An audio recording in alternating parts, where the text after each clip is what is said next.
Hello YouTube, this is Thomas Judge back once again, and I have reached the halfway point of my watch through of the MCU universe of movies, I guess. I've just finished watching movie 11, which is Age of Ultron. I know that my last review of an Avengers movie, Avengers Assemble, went a little bit longer than I'd planned. I'm going to try and keep this one short and sweet, but as a result, I'm only going to focus on the bits that I found most interesting. So let's get into it. The opening scene, which is the attack on Von Strucker's castle, was brilliant. And you can tell straight away this is directed by the same person that directed Avengers Assemble. It has that same thing I talked about in my review of that, with the fast camera pans and the constant swooping transitions from one character moment to the next character moment, like that West Wing style direction that I mentioned before. And it works really, really well. Solid scene, good banter, good rapport. Loved it. Then you have the Ultron on, you get to the party scene and the birth of Ultron. And this is the first thing I really want to talk about, which is Ultron as a character. Absolutely brilliant. James Spader was an inspired choice to have as an actor in this regard. I've seen him in a few other things, notably Secretary.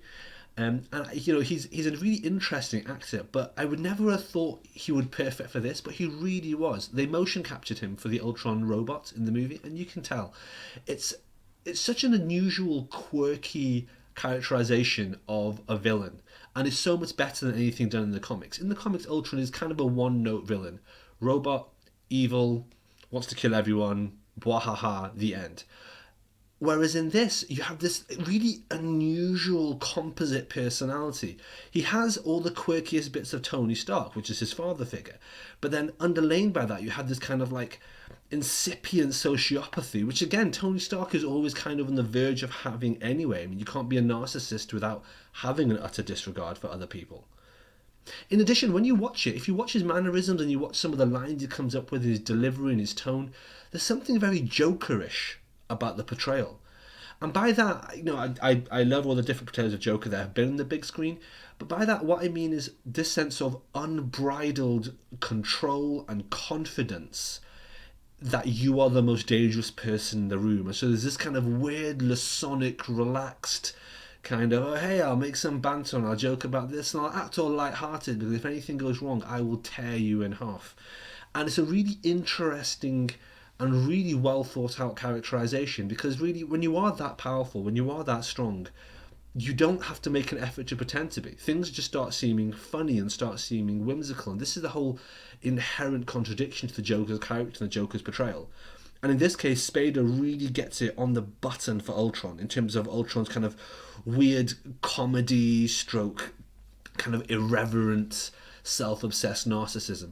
In a way, he's like Archer from the cartoon show, which is available on Netflix, I think. He's kind of like that. He's kind of like an adolescent arrested with adolescent behaviour who happens to be incredibly lethal if he turns his mind to it. In a nutshell, the characterization of Ultron was actually one of the strongest parts of this entire movie. One of the weakest parts was Scarlet Witch's accent. Olsen, your accent in this is just embarrassingly bad.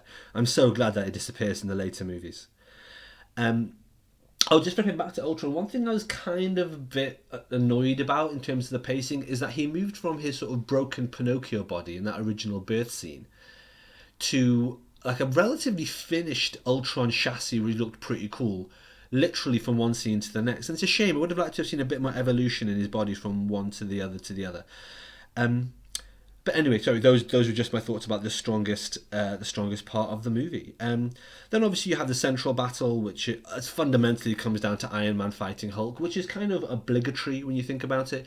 When you have a lot of superhero movies, you will have to have the protagonist, even when they're on the same team, you will have to have them fight each other. So in Avengers Assemble, you had Thor versus Hulk. Later on, you're going to have Iron Man versus Captain America.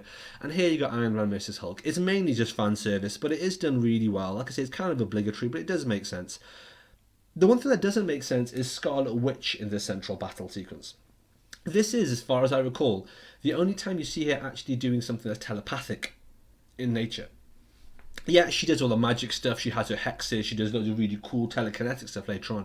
But this is, I think, the only time you see her diving into someone's mind and messing with them. And I understand the reason that they did it. They were still trying to explore her powers and the nature of a character within this franchise. And I also understand that it was necessary just to move Thor off the table so you didn't have Thor versus Hulk all over again. But at the same time, it dragged on for a little while. It took a bit longer than I wanted. It kind of messed up with the tone and the pacing of this particular battle, and they never come back to it as a power set. So in retrospect, it feels a little bit jarring. What didn't feel jarring was then the respite at Hawkeye Zone, which is a great bit of characterization.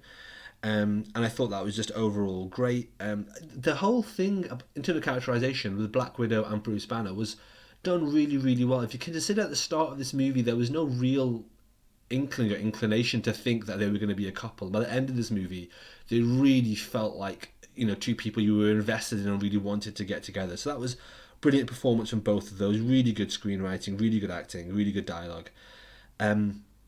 Anyway, after the Hawkeye home scene, you then have the battle where they're getting hold of Ultron's new body from that highway chase scene, which is all done very well. And then you have the birth of the Vision with the iconic and very funny scene where he hands Thor his own hammer, which is obviously great and one of the standout moments that I really remember from this movie. And then you move into the final battle. Now, in terms of the final battle, it was really good. It was really well put together. It was really enjoyable. It's not as effective as the one in Avengers Assemble. And I spent a little while after I took the DVD out of my PlayStation and I was thinking, why was that not quite as effective? And it's hard to put my finger on. Partly it's because the battle took slightly too long. Partly it's because it had a slightly more intimate scale with more main characters. You now had Hawkeye, you now had sort of variety of other people that were running around like the Maximoff twins and so on. And so you can see that it has a more intimate scale, but at the same time it kind of loses some of the scope and grandeur that it needs. In addition, from my point of view, it was a missed opportunity in terms of continuing to flesh out Ultron's character. It would have been nice to have him interact with the characters more, just have more dialogue, just more of him as a primary antagonist rather than this wave of Ultron-light clones. But having said that, great battle scene, loved it. Great ending, loved it. The post-credit scene, which is where Thanos turns up and takes his gauntlet, was jarring, but serves to weave this into the wider MCU narrative. They could have quite easily done without it, and I'm not sure what it really adds other than just setting up for the next stuff in the franchise. But at this point, we're in film 11, like we know we're on a long haul and we're on a long journey, so that totally makes sense to me. Yes, that's it, guys. Overall, the film was brilliant. There's a couple of very slight points where the CGI is a little bit ropey in the highway scene, and a couple of moments with Ultron's main chassis talking to people. Things are slightly dicey, but you know, you have to really be a stickler to find that annoying. Generally speaking, the film was great. Ultron himself and his characterization was the high point of this movie. The rest of it is very competent, very capable, very effective Joss Whedon movie with great team dynamic, great storyline, great progression, great action. Quick recommendation, in case you watch this and you're like, oh man, I really want to check out the Age of Ultron comics, there is a comic story arc called The Age of Ultron with a titular series which is 10 issues long called The Age of Ultron. It's amazing. It's one of my favourite comics. I've got it in a hardback. I think it's brilliant. Do not read that if you like this movie, or rather don't read that because you like this movie. It has nothing, and I cannot stress this enough, it has nothing to do with this storyline in any way. There's all sorts of other things going on in that storyline that have absolutely no bearing on what you're watching here today. So although it has the same name as the Age of Ultron movie, Age of Ultron the comics, whilst amazing, is a completely separate thing. So just quick word of warning there, guys.